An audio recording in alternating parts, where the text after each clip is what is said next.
Hello everybody, and once again welcome back to Financeable YouTube channel. Today in this video I'm going to show you how you can change the candle color on MetaTrader 4. So make sure you follow my step till the end.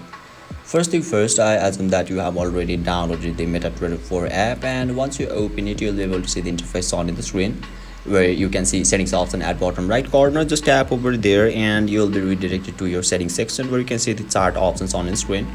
So once you tap over there, you'll be redirected to your chart section where you can see the colors option at bottom right above the refresh option. So once you tap on it, you can see four options.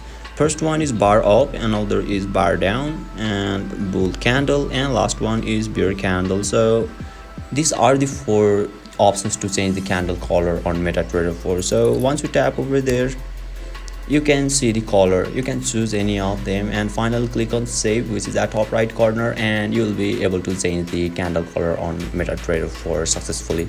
So basically this is how you can change the candle color, and if you still encounter any issue during this process, feel free to leave a comment and I'll be happy to assist you. If you found this video helpful, please give it a thumbs up, and if you are new to this channel, make sure to hit the subscribe button and set the bell icon to on so that you can stay updated with our latest content. Thank you for watching, and I'll see you next time.